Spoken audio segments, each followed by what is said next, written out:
Welcome along to Series 3, Episode 2 of the Inner Huddle podcast. I'm Pez, he's Geoff, and together we are Pez and Geoff. And today we have got 5 or 6 questions that have been sent in from the general public. Some people I know, some random ones that I don't, and we've also got my book in front of us again, Geoff. So the plan will be to answer a question and then maybe dip into the book with a random one and then back to the questions again and see how that format goes. The reason being is we've had over 100 questions sent in now over the last series and a little bit beyond, and we're starting to repeat a bit of the same old ground, aren't we, which isn't always a bad thing, to get important messages out there, but we want to freshen it up a little bit and try and give as much value as we can to the questions that are coming in. How you been anyway, Geoff? Yeah, I'm much better than last time we were in this room. Oh yes. Last time I was suffering with a bad back and man flu, wasn't I? So I've caught a bit of your bad back as well, Geoff. But you know me, I'm a trooper. I won't moan about it like you did, obviously. So you don't have to worry about that. You're looking well, Geoff. Thanks, mate. Big smile. So those who are watching on YouTube, all 8 of you, they'll see your beaming smile, my friend. Do you think I had a bad back from carrying you all these years? Yes, Geoff. There he is. When I was struggling, that's how you caught the bad back. Absolutely. Well, people have been me. saying it for years, Jeffrey. But carrying me is a lot heavier, isn't it? So I expect Yeah. your back's a lot worse than mine was. It would be. Well, I'm quite prepared to carry you for the next hour and a bit, mate. So Top man. Wessex Futsal Club, 2 back-to-back wins. First time ever in Tier 1. Well done, congratulations. So, depending on when you're listening to this, you've got yourself mid-table and looking rosy. For now, yeah. For now. Got still quite a big chunk of the season left, but just over 2 weeks ago we were sitting bottom of the league and staring relegation in the face, and then it's amazing what 2 wins can do with the home crowd in Andover. Yeah, and the top 2 are flying, but below that, it's all pretty tight, isn't it? So I think anyone can beat anyone on their day. Yeah, I mean, I would be surprised if the top 4 changed between now and the end of the season. Was it Loughborough and third, and you did beat them? Yeah, you? so we've beaten 3rd and 5th in the last 2 games, which Good. I've never beaten Loughborough before in my life, their first team, so that was a nice one to tick off the bucket list. Yes. Well done, mate. All going well. And if you're new to the podcast, obviously it's a podcast mainly aimed at parents that have young aspiring footballers at home, depending on what's not dependent on having any experience. We try and what's the word I'm looking for, Geoff? Equip. Good word.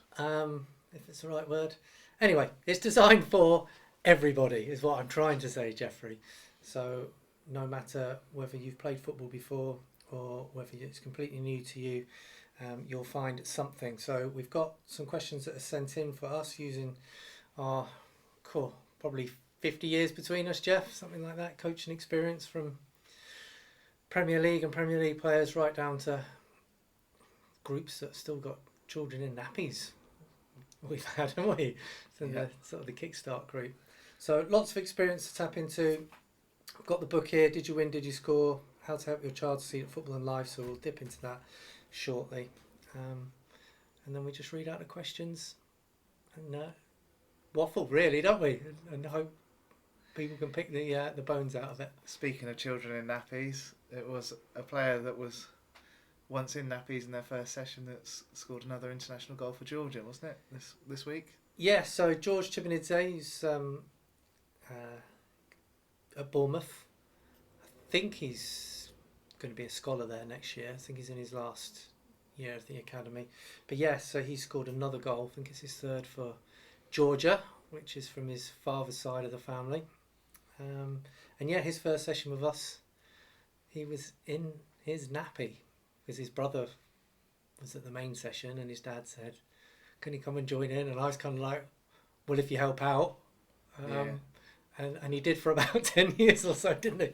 So brilliant stuff. So well done, George. Another goal for Georgia. He's also flying for Bournemouth. So real nice little story. Just goes to prove what you can do with hard work, consistency, and what was the other word, Geoff, that we talked about? Perseverance. There we are. Well remembered. Chapter 91. Chapter 91, yeah, that's going to be stuck on you forever, isn't it? Right, shall we go in with question number 1 from the general public? Yeah, and you're going to read the first one out because it's a long one. It's a long one, okay. That's the deal. Hi, Perry. Well, that's me, Geoff. Hi, Perry. Loving your book and the podcast. Oh, you can see why I put that on. I recently started coaching my boys' team who will move up to under 7s this year. There seems to be a lot of pressure from people saying that they need to be playing loads of summer tournaments to get them ready for their first season. But I'm just not sure it's the right thing for them and they can get the same development playing small games together as a team. I don't want to hold them back or for them to get hammered every week come September either, as that won't be enjoyable. So I wondered what your views were. I asked it.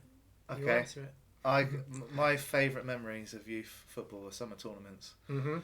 And not for trying to get ready for the next season, just for the experience of the summer tournaments. Because more often than not, the sun was out. There would be nice smelling food at most places you go to. And just hanging out with your mates all day with 10, 12, whatever the length of the games, 15-minute games thrown in. I think it's a really good thing for development because the games are quite short. So even if you do get beat by a few, it's not going to end up being a cricket score. Mm-hmm. So I think it's a great idea to do it, but not necessarily to get them ready for the following season, just for a great experience. For enjoying the tournament for itself. Okay. Well, I'm going to give a bit of balance to him because I'm not a fan of tournaments. You're not? No, not really.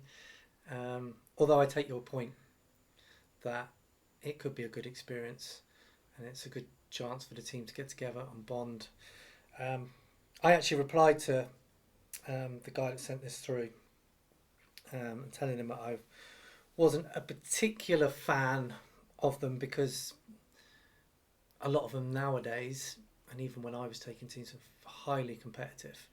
So it tends to be about how are we going to win, and it tends to be a lot of hoofing the ball forwards very quickly. The lads and girls that can hoof the ball the furthest tend to be the ones that get picked. The keeper gets the ball and whacks it forward because you only get, I mean, I've been at tournaments, Jeff, and you only get 4-minute matches. Wow.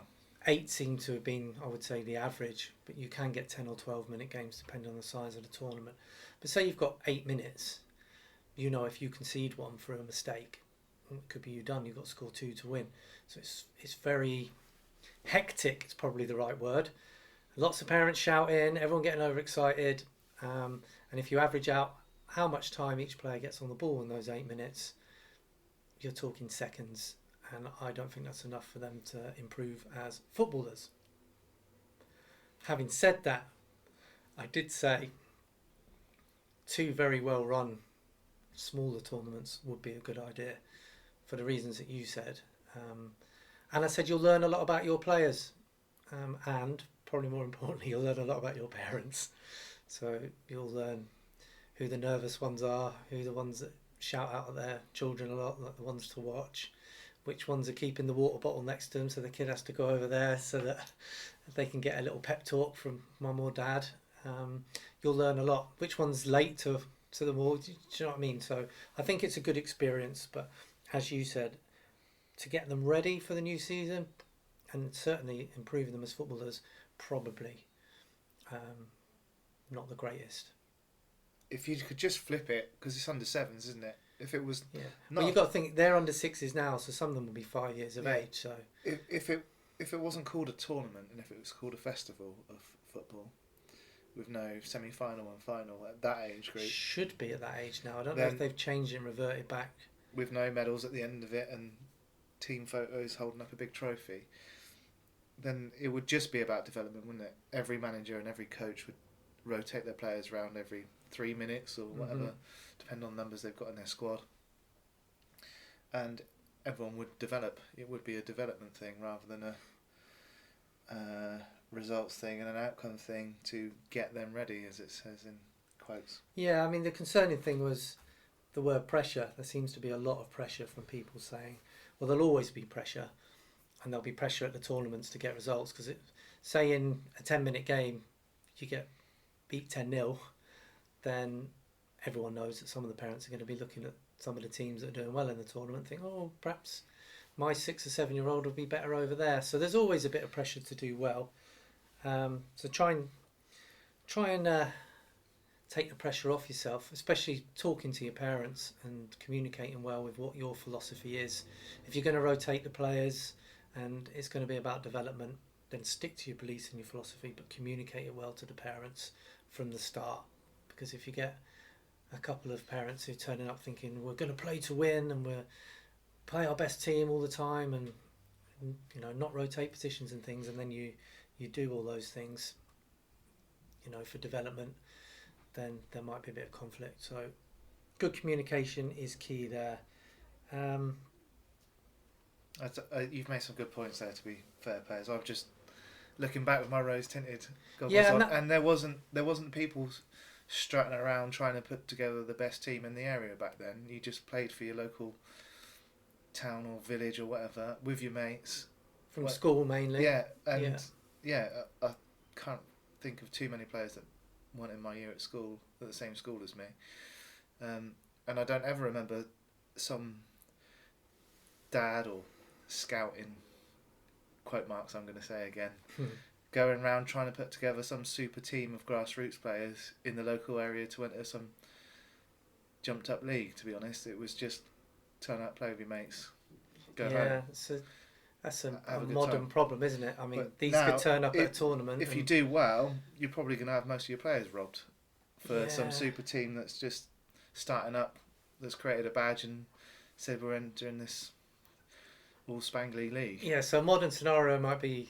this is a little village team, all nice, all friends, turn up to the tournament, and then they get beaten by a super duper club that puts players together, the best players.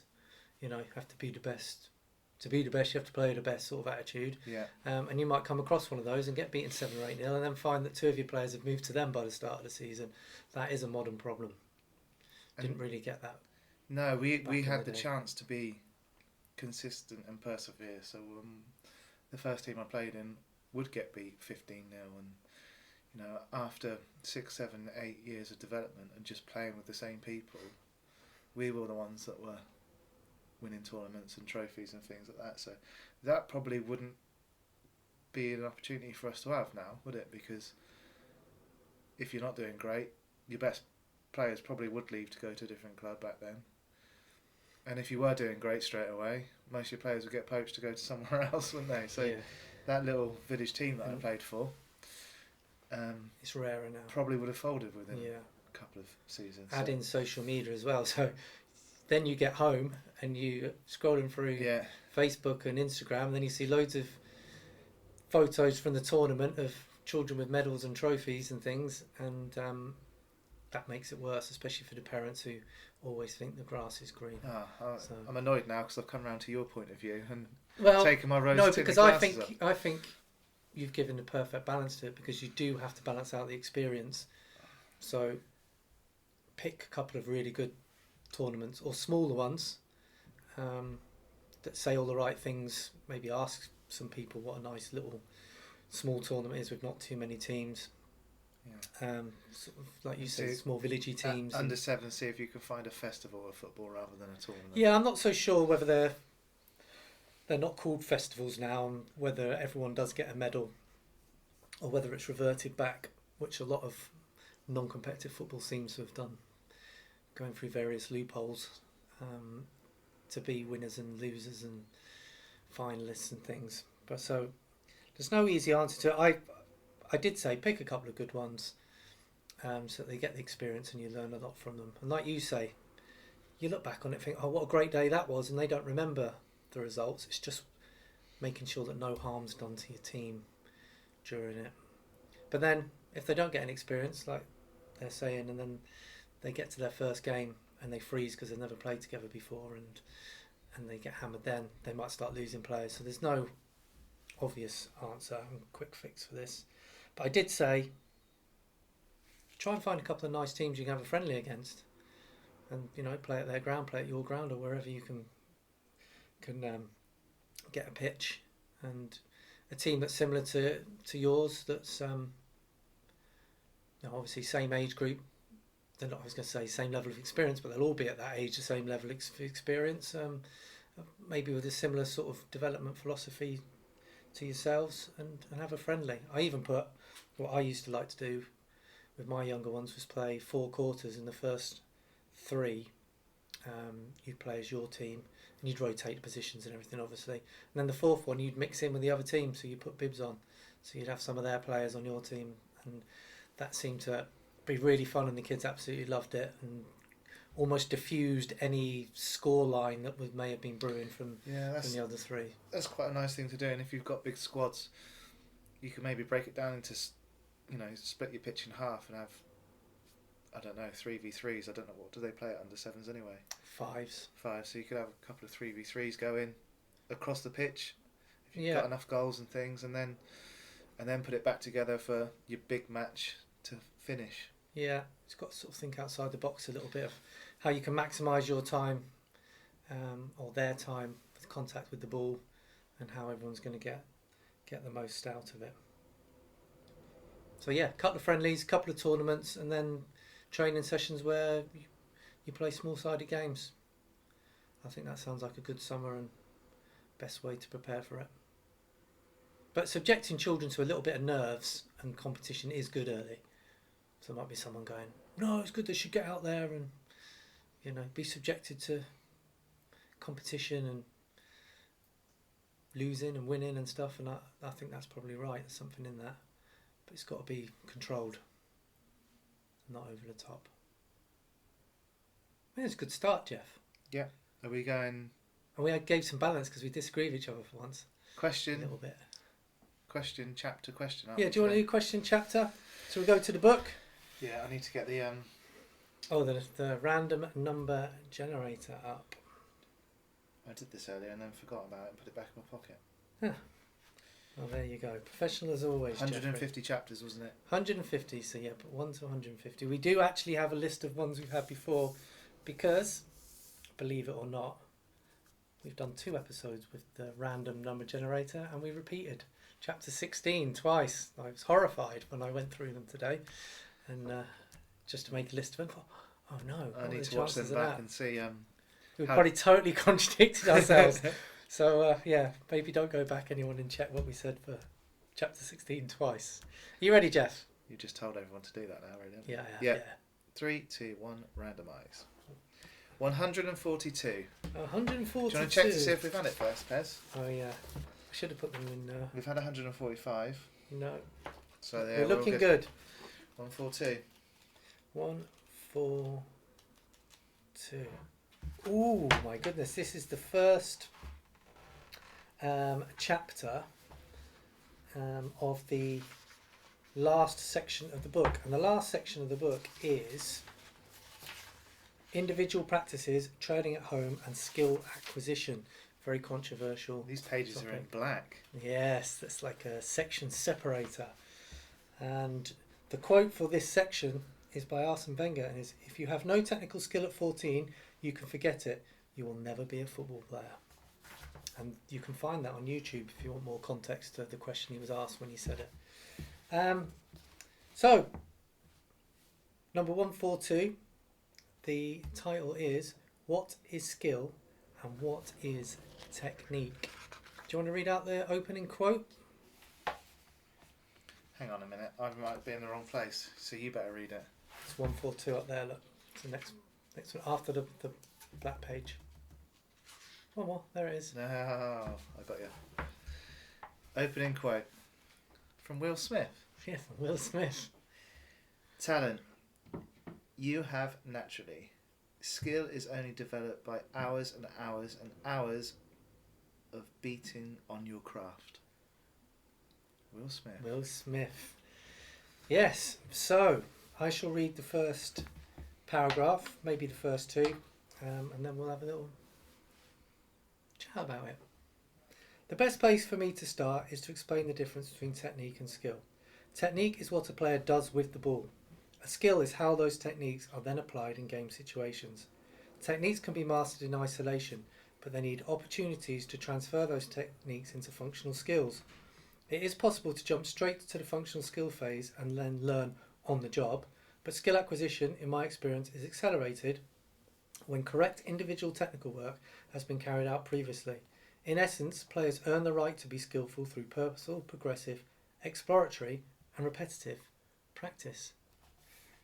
Skill is decision making, the art of knowing where and when to use a technique. Technique is the actual thing being carried out. For example, kicking a ball is a technique. The skill is in doing it in a game situation, like passing to a teammate.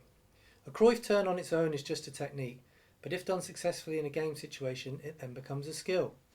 Free play is where skills are learned best, not in isolation with a ball each. Time spent working purposely with the ball is where children accelerate the skill learning process by learning and repeating the techniques. There we are, that's the first two paragraphs. There's a couple of pages there. Thoughts? So lazy that, isn't it? Just looking at you and going, thoughts? No, I was just thinking, can you remember the moment in your life where that penny dropped?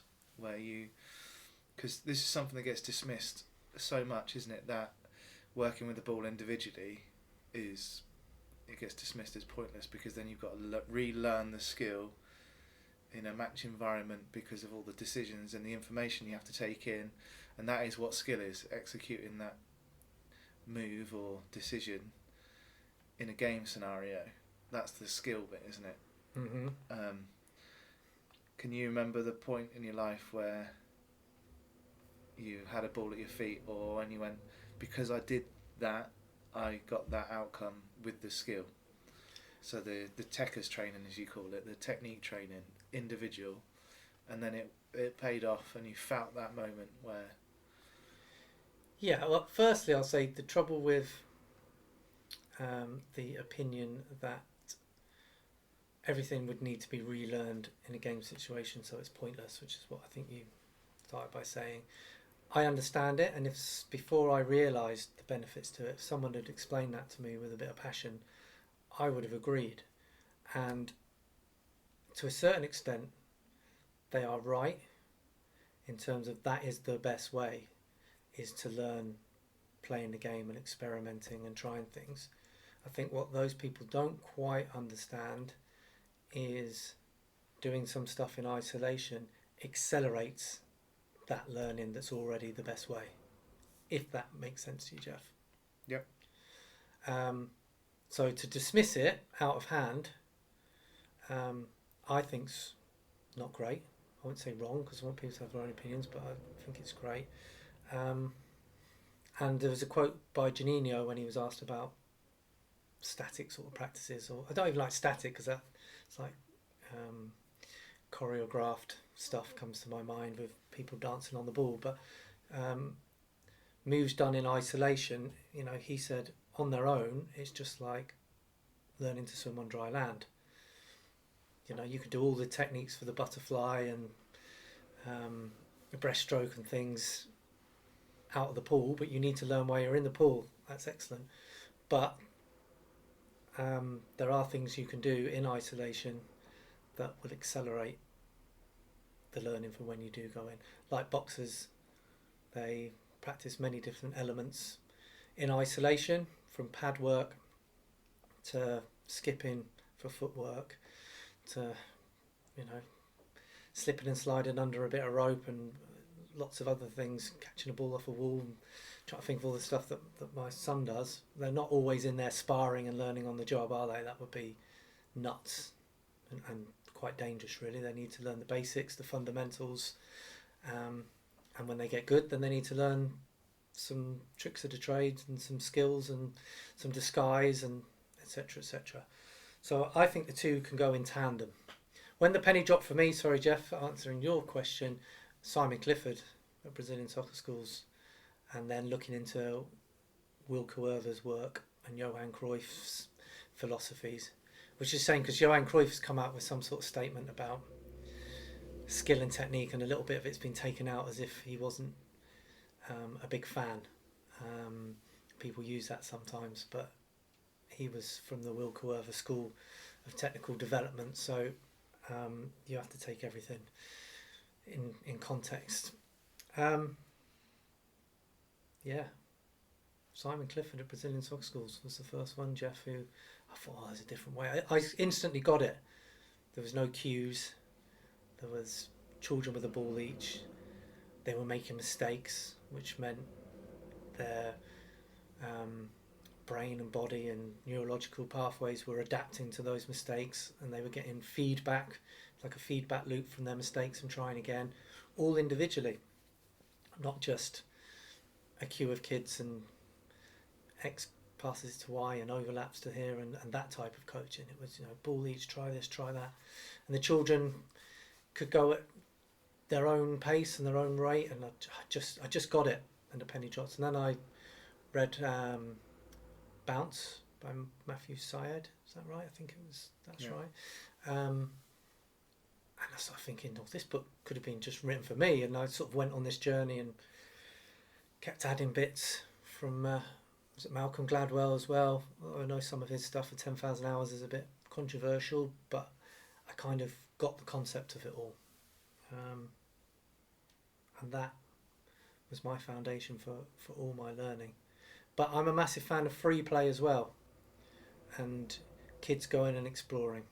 For example, in our sessions, Geoff, we show children the possibilities of how to practice a technique or a possibility that they could do in a match. We then break it down to show them what we call the techers, so the technique, and we call that the cheats and hacks of how to, the scientific terms, lay down myelin, isn't it, over your neurological pathways. People call it muscle memory. And then we show them how to then try that and then put it back into the match move, then go and do it a bit randomly with lots of people together, so you have to adapt to them, and then try it in your free play match with no pressure. So we do have sort of steps that go through it leading up to the real thing, if you like. What was the question I asked you again? When did the penny drop? Yeah, and I knew that it would trigger me. I knew how passionate you would be about speaking about it. Well, that's why I got a whole section on it here, and there's even a chapter in here about. Let me have a look. It is opposition to individual isolated practices. So there's it's a big one as well. So because there's so much of it out there, and we're so passionate of everything you just talked about. And then if it wasn't for Simon Clifford meeting Janino, I don't know where we'd be at with futsal in this country. Hail Janino! And that quote, learning to swim on dry land, I think's brilliant and perfectly conjures up everything that we're hearing against it almost. And the link between the two was always that Brazilian soccer schools had football de salon, which is futsal, and it gives you your opportunity to make those mistakes and put that link between learning to swim in dry land.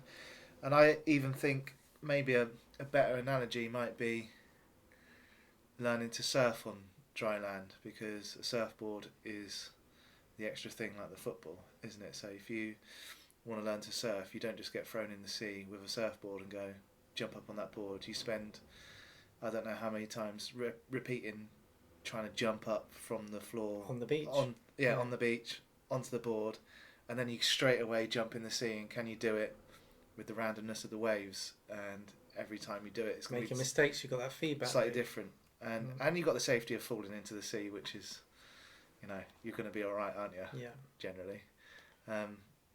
So I think that surfing it's just a slightly better analogy. Yeah, and of course you could just go straight in with a surfboard and try and learn on the job.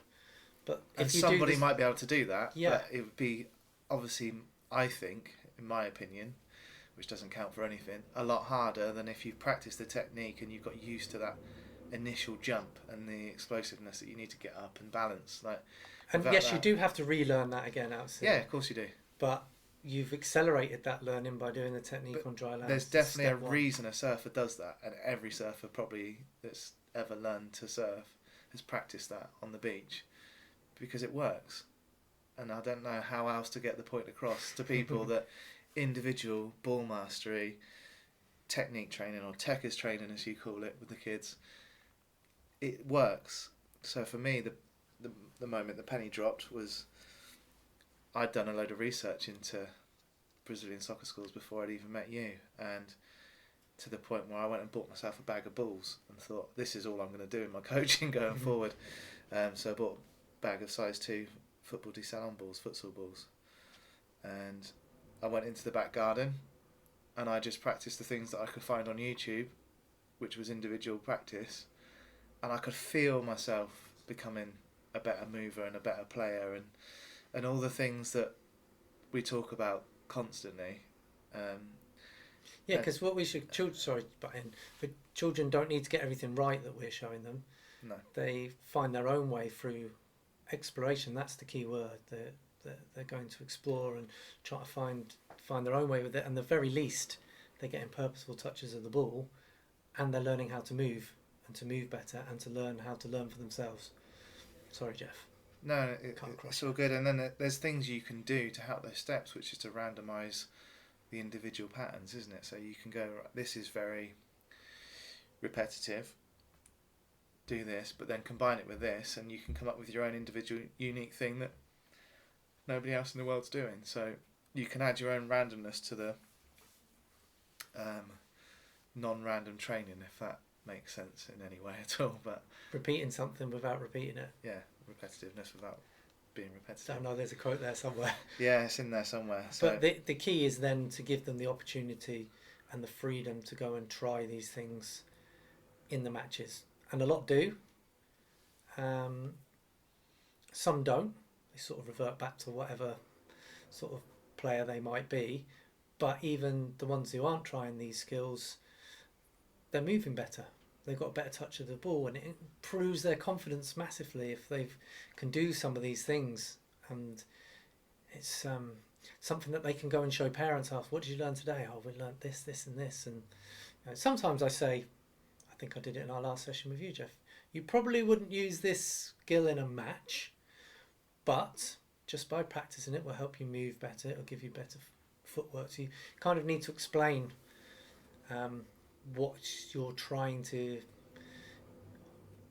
get out of the session, or the players are going to get out of the session. You're almost trying to stop people dismissing it before they dismiss it when you do that. Yeah, and I mean, the trouble is, Jeff, you look at TikTok and YouTube and things like that, and I saw one the other day which was on ladders. I don't know if you'd seen it, and it was done to some dance music, some urban house something or whatever, and there was kids in a line doing ladder drills, literally choreographed, so they were doing it identical, and the footwork was really good. And I thought, oh, I wonder what this is for. And it was football training, and you can imagine what the comments were like. Some of it was excellent. Oh, they're learning how to move, brilliant. And some was, this is a load of rubbish, give them a ball, and this isn't going to make them good footballers, and all that type of stuff. But there's no context. They're probably all right, depending on what the coach is trying to get out of it. If he says, I want them to move better because they're all stiff, then maybe. And I know that you can do movements patterns on ladders that you can do with a ball. So that might be your best starting point. That might be you're learning to jump up onto the board for a surfer. So your ladders might be, there's one called a Nicky shuffle, which is basically going out and in, shuffling across the ladders as you go forwards. It's the same as our out-in movements in a core skill. So you put the ladders together with a ball later, maybe, for somebody who's struggling with their movement patterns. You might have a child like me that has dyspraxia that doesn't move very well. You might have to go ladder work first, then add the ball in. To accelerate the ball work, which accelerates you as a footballer. But you have to have a certain type of coach to understand all of those things, to put it together in a context that is going to build towards an outcome that we want to get to eventually, which is using that in a game to change direction smoothly and efficiently and quickly enough to have success in a game of football. I'm glad we've gone down this rabbit hole a bit, because one of the questions that's coming up is about one-to-one coaching, and you just saying a coach has really got to be more or less an expert in child development there for individual children about which Yeah. stage to go in at and when to progress it and stuff. Not just copying something off TikTok or YouTube Exactly, and then how going and damaging. applying it with the next child that you've got in your next session. We can get onto that in a minute when we get the question. Cool. So we went right off on one there, didn't we? Because it was only what is difference between skill and what's technique. And we are always going to, when we're that, we care probably about that as much as anything, don't we? Yeah, well, I'd say that's what we're, if I'm allowed to say it, that's what we're experts in. And quite rightly, I don't think any coach can be an expert at everything. And you know, if I have a team to coach, I'm not an expert in team tactics and getting a group to win a game of football, but I like to think I'm an expert in individual development of footballers, and I use a ball to do that. So that's what we're passionate about. Ooh. There's lots of jack of all trades and master of none out there in the coaching world, isn't there? Yeah, well, people say I'm a football coach, or you know, and a bit of ego comes in, and they think they have to be expert when they're watching England play.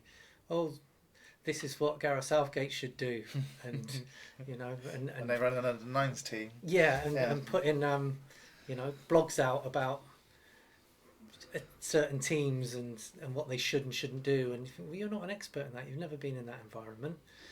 I'm not an expert at sort of team football and getting a group to win a game of football, but I think I'm an expert in one area, which is skill acquisition, basically, isn't it, Geoff? Yeah. You've got to be good at something, haven't you, Pez? Well, yeah, I guess. It's taken me over 20 years. Should have just started playing the guitar or something. I might be pretty good at that now. But you're very good at writing books as well. Thank you. And hosting podcasts. Well, you've been carrying me. We've gone full circle, haven't we? Back to start. Anyway, let's crack on because time is getting away from us. Question number 2. Yes. The question sent in. Neither myself or my partner come from a football background, so everything is new for us. Our son is an under-9 with a local grassroots team and has progressed really well over the past year. I hear a lot of parents talk about the need, if we are serious about his development, to play for 2 teams and join an elite league. We are confused about the whole thing and really need some guidance. Very common. Yeah, I was going to say I'm thinking that's the most common theme that I'm seeing in grassroots football. Yes. Over the past 3-4 years. Almost, if you're not playing for 2 teams, you can forget it, is the narrative. The narrative, thank you. Great word. The narrative that's being pushed at the moment. And I had one just on Monday evening. And to add some context, it's now Thursday, is it? Yep. Yes. Exactly the same thing. Parent confused. I'm not sure what to do. She stands out there with all the parents in the sort of the foyer, and she's hearing lots of stories about how their child's doing so well in this wonderful team that's brilliant and doing this, that and the other, and it's just a lot of egos, and I don't really like it. Anyway, back to the meat and bones of the question. You do not have to be playing for 2 teams for your child to develop. And here she says, where did she say it? Has progressed really well over the past year. So whatever the child's doing, it's going well. So why risk that development and them doing well by trying to chase another few percent maybe at the risk of cocking it all up, in my opinion. If they're on the right trajectory, keep them on it. But parents get very maybe impatient and want to hurry things up, especially when they're seeing on social media and hearing other parents saying, oh yeah, you've got to be playing for 2 teams and you've got to be playing in an elite league, etc., etc. I don't like playing for 2 teams in a weekend. I've said it before. The amount of time spent in a car travelling, and you know, compared to the actual time that your child's going to get on the ball, we worked it out once, didn't we? Something like over a weekend you might get 5 or 6 minutes if you're lucky on the ball. It's not enough time to get better at football. Matches give you experience, and and you get experience of different elements of the game, and you develop a certain intuition for the actual game. But actually getting better at football, it's not enough, because you're not getting enough contact time with the actual ball. And if they're happy at the team they're playing for, keep them there, and there's just no rush. What age group was it? Under 9s. Means he's probably 8. Is it he or she? Yeah, son. So he's 8 years old, and you're trying to rush things and force things forward when perhaps they don't need to, because in trying to chase something and pushing forward, you might do more harm than good. Training's the key, Geoff. If you're going to take them to another team, make sure the training's excellent. But how they know whether training's excellent if they've got no experience How will they know? Is a tricky one, and we've talked about that before as well. I've written here, more match time doesn't mean more development. The training is key. This really gets me down, because everybody's well intentioned, aren't they? Everyone thinks they're doing the right thing by adding in an extra team on the weekend for their, a parent starting up the team, or whoever's big idea it is to put all the best players together to go and win Super Elite League, whatever it's called. They are doing it they think it's the best thing for their kids and the other kids in the area that need to be extra challenged because they're flourishing at the moment in one team. So everyone's intentions are really, really good. But the actual outcomes of their actions, from what I've seen, are generally really, really bad. And that sounds like quite a big blanket thing, but not just the standard football, but the psychological damage that some of yeah, and 12 to 18 months shelf life, I feel like it has when you go and do this, when you go and chase it. And so you'll have 12 months of thinking, this was the best decision we ever made. We've joined a new Saturday team that play in Super Elite League Division 1 and blah, blah, blah. And it looks really good. And you're having a great season. You're winning everything. You're winning every game by however many goals. And well, it must be because the development's so good and the coaching's so good and they're really well drilled and all the things that impress parents. So the sessions look good, and then all the parents then go to their other sessions and say how great the sessions are and how great the coaching is. And then 18 months down the line, you've got a kid who started losing suddenly when they've been bigged up to be super elite, best team in the area. Lost a couple of players to another elite team or something. And then suddenly they're falling out of love with the game. And all those good intentions in the start have flipped around, and people have fallen out, or and someone's moved on, and all they end up longing for is what they had before with their nice grassroots team that might have folded by now because the manager's given up because they've lost some of their players and all that stuff, and all they long for is to go back to what they had before they chased it and went 2 teams at the weekend and extra training and all that stuff. And if they'd have just, if it's not broke, don't fix it, and the development's happening, and they're under 9s. The previous one was under 7s. This one's under 9s. It's like, it's become very serious. And just enjoy it. I know it's cliche, but just enjoy the journey. Make the most of what you've got, and don't go chasing things that don't need to be chased, because we see it all the time. 12 to 18 month shelf life. Yeah. One aspect that's not talked about a lot either, and it's sometimes done subconsciously, and a lot of parents will think that would never be me, but I have seen it.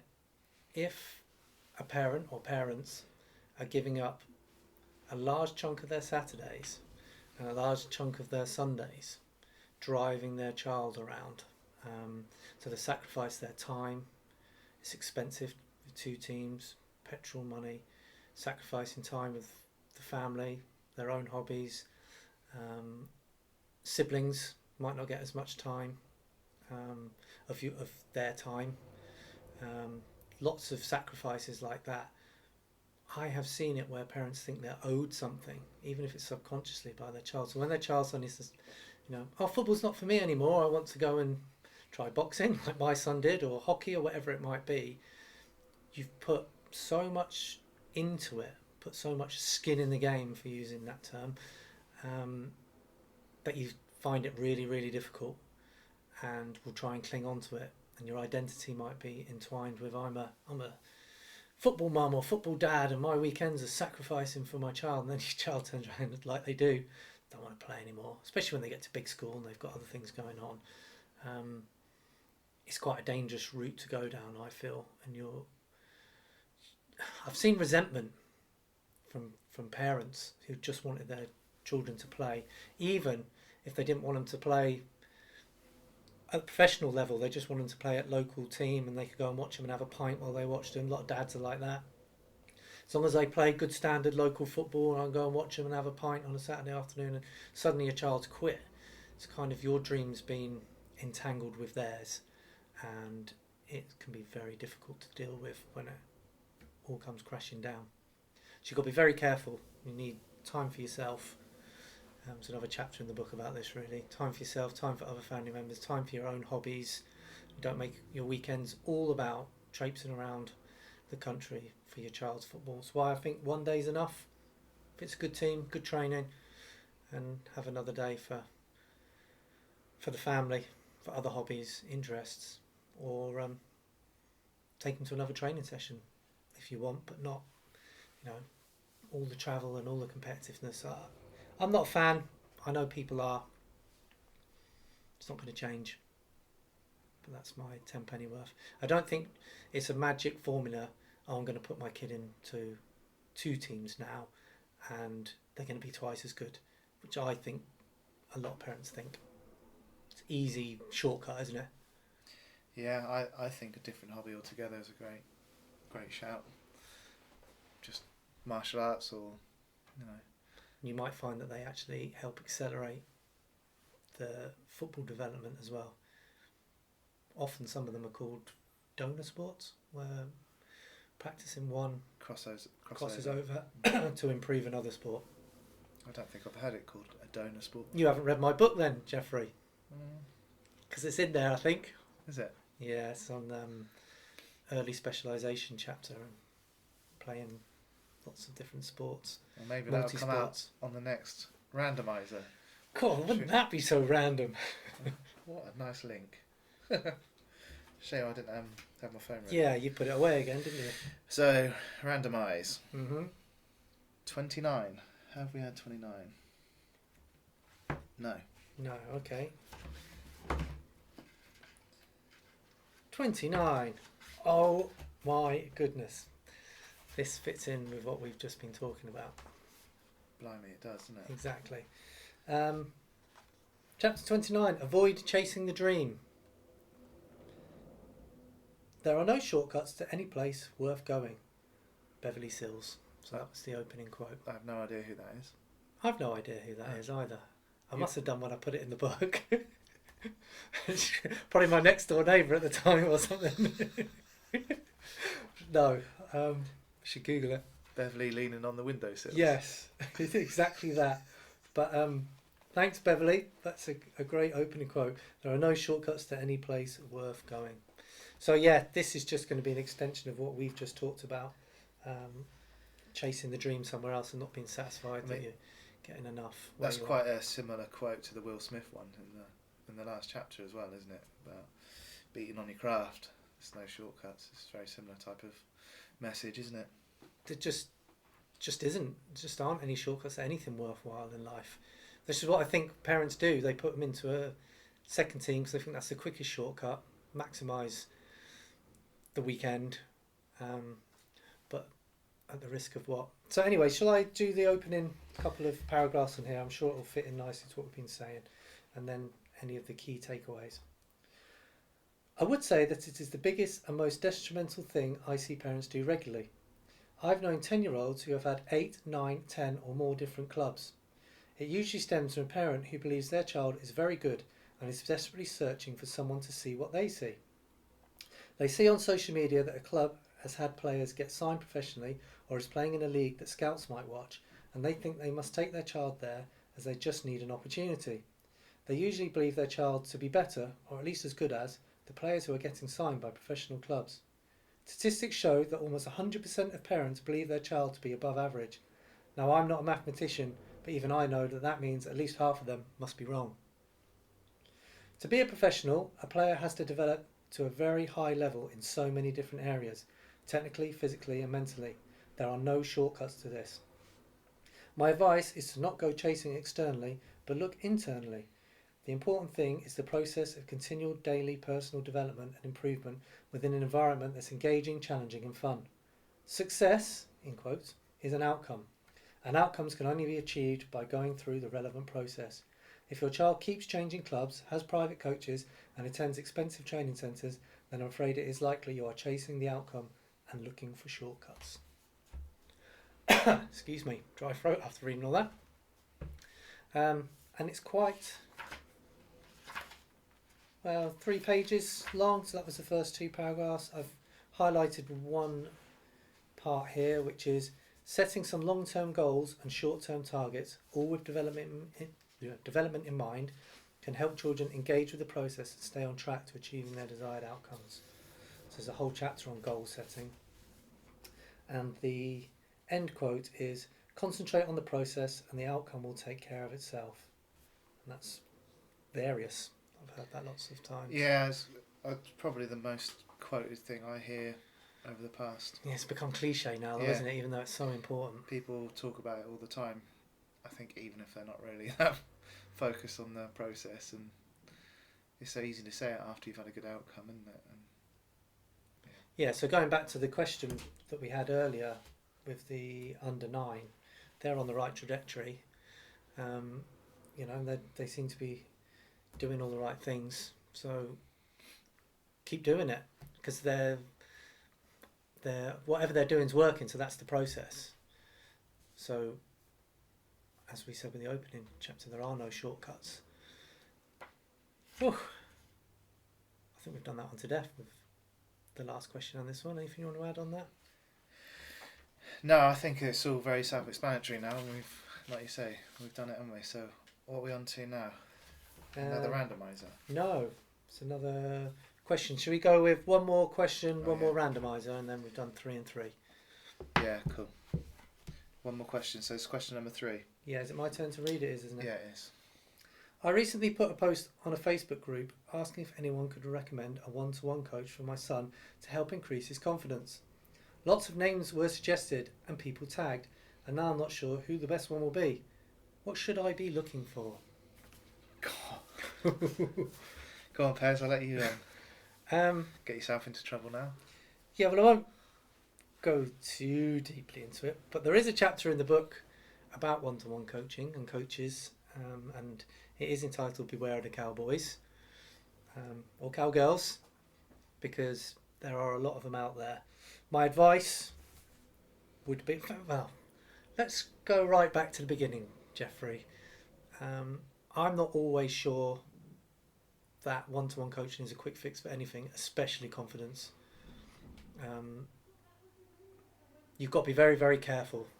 In fact, I saw this post on Facebook and I took photographs of the chapter of my book and sent it to them to help them out. So they've already had a bit of advice, but it's no good for a podcast, is it? But I just felt so strongly that this person needed some advice, because it was clear that they were trying to get some quick fix. Oh, my child's struggling with their confidence. Oh, I know, private coaching, that'll fix it. And it can often do more harm than good. And the main reasons for that are, a child can think if you're suddenly giving them tuition in something, that they must be rubbish at it or not very good at it, or they're lacking in some area. And it's football and it's a game and it's fun and it's might be a passion for them, and suddenly they're feeling like they're not good enough, or that their parents don't think they're good enough, or else why are they getting this extra tuition? And suddenly you're sowing seeds in their head that shouldn't really be there.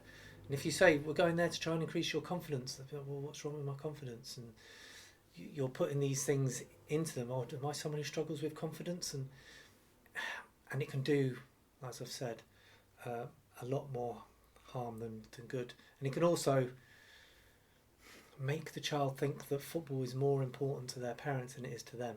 But what's going on? Why am I suddenly getting extra tuition? I don't get extra tuition for FIFA, and I don't get extra tuition for skateboarding or riding my BMX and the other things that I'm interested in, or books that I like to read. Why am I suddenly getting it for football? I'm either rubbish or my parents think it's really, really important. And to be honest, I only want to play with my mates and have a laugh. And it can really accelerate bad things like low self-esteem, low confidence, and accelerate towards quitting the game altogether. That's the serious side of it. It's all serious. But we've been approached a lot over the years, haven't we, for one-to-ones, and get it all the time, Geoff. Quite often it's a well-meaning parent again that's coming saying they really need to work on this, and they'll say that in front of the child, and every time my heart just sinks, because I think you're just telling that child that you don't think they're good enough at something. If you could just teach them to shoot straight, if you could just teach them to pass, you just teach them to go to the ball. Go to the ball was always the one that baffled me. And they say it in front of the child, and you're like, well, now you've sown a seed in them, you know, that they're going to be conscious of that all the time, and actually you'll make it worse. And just sometimes, you know. The best thing you can do is celebrate the successes when they come along. Isn't it? Like, well done, I was really proud of the way that you got on the ball today and dictated the game, or, you know, something like that. God, Jack, we have one child, we won't name any names, whose parent was always on about them going to the ball. They never go to the ball. Can you teach them to go to the ball? We have one-to-ones. Can you single them out in sessions for going to the ball? And they ignored the amazing things that this kid could do. Unbelievable on the ball. Technique was amazing, could go past players. Difficult to read. Very, very skillful. Yet parents had this big thing about not going to the ball because other players were doing that. It's like, well, you need to praise them for the things that they're good at, and sometimes double down on those things. And sometimes weaknesses, as I've said before, you only need to get to a competent level at. You don't need to be a master of every aspect of the game, because even professional players aren't. Some are good in the air, some are good at holding the ball up, some are good at dribbling, some are great passers over short distances, some are great passers over long distances. You can't, as a parent, go chasing everything. Confidence I get, because you want your kids to have confidence. My point is, you can often do more harm than good without even realising it, and it's not a quick fix. Especially if you're going to someone who doesn't know much about children's development and well-being. I mean, when I was doing one-to-one coaches, I did a children's mental health qualification, because I was so worried about getting this aspect right. I wanted the whole package, not just putting some cones down, dribbling through and saying shoot with your left foot, shoot with your right, and this is what you could do in this situation in a match. I just think be very, very careful with it. And for the basics, I've written down here, you must check that they've got qualifications, insurance and a DBS. Be amazed how many coaches out there doing one-to-ones without those things, and people never ask. A lot of them have insurance through the FA from being sort of a level 1 coach or as part of a sort of team setup. That doesn't insure you for paid work or for one-to-one sessions. So there's, I'd say, I don't know, the majority of one-to-one coaches out there haven't got the right insurance, which doesn't sound too much, but if a kid turns their ankles during it, or a dog runs over and bites them, or anything like that, then, you know, and they're responsible for that child, then everyone could be in big trouble. Anything else? There used to be a TV show called Cowboy Builders, didn't there? And there should be one for cowboy, cowgirl, one-to-one coaches going around checking their insurance and flagging up when someone's conservatory's fallen down. Yeah, no, a lot of the time they don't hire the facility that they're using, so they'll just tip up on a bit of grass somewhere. Again, if a child puts their foot in a rabbit hole and breaks a bone, or a dog comes and bites them. With the right they're not coaches insured. and the right people, it can be a really powerful thing that improves Yeah. technical ability, confidence, and all the things. But you almost have to be an expert, don't you? And they're very rare and few and far between, and a lot of it's just copy, cut and paste, isn't it? I've seen this on YouTube, or this is the latest trend, or so that's what I'm going to do in my sessions for the next 6 weeks until I see the next thing. And there's no applying it to the individual and their needs and their stage of development, and it's more about the coach than, well, it's completely about the coach normally, especially if they're posting it all over social media. Then there's your red flag to know that it's about them and not about your child. Yeah, so you need to look for someone who's probably got a proven record with developing kids. Yeah. And maybe speak to current players that are going to them, or more importantly, previous ones that have left. Because if ones are going, they're going to say nice things, but you need to get a well-rounded... So tricky, innit? Because they might have a list of a load of players that have gone on to do really well, but is it because of their one-to-one coaching and where they've nicked those players from in the first place? Yeah. Well, I know one-to-one coaches that will actively seek out the parents of those types of children that are doing well and can go on and message them on Facebook and things and say, I think I can really help your child improve in this area of the game and can do some one-to-ones. And if you read between the lines, I think your child can really help my social media status when I put some videos of them being good in my sessions when they've got good somewhere else. Yeah. Absolutely. Pat yourself on the back, well done. I've known one-to-one coaches seek out people that have got money and then saying, I can really help your child for £50 an hour. It's quite sinister, some of it out there, so be very, very careful. I'll probably just confuse more people than help there, Jeffrey, but again, yeah, what we need to do is go out and do loads of one-to-one coaching, don't we? Yeah, it sounds like we're trying to big ourselves up, but we haven't done any for a long time, have we? We need to find a way of getting it's out not there. like it's anything that's competitive to us. It's just something that you need to get right. The problem is, Jeff, is there's no governing body for it. So there's no private coaches governing body that you have to be a member of, and that you can be sure that they've had all the relevant checks done, and someone can come round and say what you like, what you do. Yeah, it's just all based on trust, isn't it? Like, Yeah. I would trust you if I had a child to coach my child in any setting, one-to-one or whatever. But until you, I don't know, it's a real hard thing for a parent, isn't it?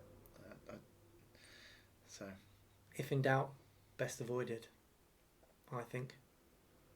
But difficult. If this child has been to a team, had a bad experience, and they want to build up their confidence, where do you go? I put them into a nice village team maybe and let them have some fun for a while and remember yourself and get it through to your kid. It's not that important. Having fun is. And why not just swap the time for go and practice on your own? It doesn't have to be go and practice on your own, but I remember spending hours down the local playing field on my own, kicking the ball around, trying things out. It doesn't have to be with an adult telling you to dribble through some curtains, does it? No. And ping footballs in the top corner of goals and things. And use your imagination. Imagine you're playing in the FA Cup final at Wembley or something and go and enjoy yourself for a couple of hours. I'm not sure that happens anymore, Jeff, because people don't need to imagine. No, kids can go and do it on FIFA now and actually play in an FA Cup final. I don't know. Anyway, I hope that's given a few pointers for that one. Again, another one I'm quite passionate about, so go on a little bit. Final randomiser. Final randomiser, mate. 62. Have we had 62 before you go finding it? No, we've had 61. I should have made a note of these again, shouldn't I? I did. I know we had 142, but then I don't 62, 142. I'll write those down. What do we have in between? I can't I'm remember. not sure. Right, what number was it? Sorry, 62. 62. Oh my goodness me. Private coaches and one-to-one. No, you're coaching. joking. Avoid the Cowboys. No. Should we do another randomiser? Yeah, do another. Although I could read the quotes. Go on then. It's easier to fool people than to convince them that they have been fooled. That's by Mark Twain. I could read some of the takeaways quickly. Shania's brother. Quite possibly. As Robert Greene says, we're living in the age of the con artist, not the traditional type who's particularly trying to con you out of anything specific, but people who are trying to con you into believing they are competent, knowledgeable and successful. I love that. Robert Greene's books. You read one of his as well. I think you recommended it to me. That's for the first time ever. That's a quote that I recommended a book to you from. Yes. What was his book?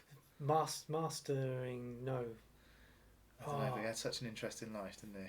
He was amazing. He's written a few books. He came up in a podcast that you recommended that I listened to yesterday, actually. Mastery. I'm sure that was one of his books. Anyway, other bits I've highlighted. For one-to-one coaching to be effective, the coach needs to be an absolute expert in their field. Other things that children enjoy, like riding their bikes, skateboarding, or even computer games, never have one-to-one coaching offered, so it can leave them feeling that football is more important to their parents than it is to them. I'm glad we're consistent with what we say, Geoff. Yeah. That's just going over what we've done. If some coaches put as much effort into being a good coach as they do in pretending to be a good coach, they could actually be a good coach. I like that one. It's true though, isn't it? You see him on social media all the time and that, and you think, go and do some personal development courses. Go and improve your knowledge. You can apply that to anybody in any walk of life though, can't you? Yeah, you can, yeah. How many of us spend most of our life complaining about something rather than just going and doing it? Or... But it's still one of my favourite quotes. Yeah, it's and class. one of the end quote is one of mine. Yeah. It's so easy to be fooled when you're being told exactly what you want to hear. It's very similar to the opening quote. But I serious note, happens a lot with coaches. They prey on some sort of weakness or something that a parent's worried about, like going to the ball, for example, and then they prey on that and go, I can help your kid go to the ball, you do it this way and that way, and you think, that's exactly what I want, that's exactly what I want to hear, and before you know it, you're parting with a lot of money for a group of 5 sessions. And I think this is a really good place to leave the podcast on, because it feels like we've been building up to that quote. It's so easy to be fooled when you're being told exactly what you want to hear, because that's the thing that I've seen so much, and it's now my absolute red flag if I was going to say, do you know what, don't let your kid go anywhere near him. When somebody's telling you everything you want to hear, it will always be more about that coach than it is about your child. The reason I respect you so much, Pez, is you'll tell people what they need to hear, not what they want to hear. So it might cost us money down the line with people dropping out or whatever. It might affect business, it might be, but what they need to hear is more important than what they want to hear. And I don't think it's coaching when you just tell somebody what they want to hear all the time.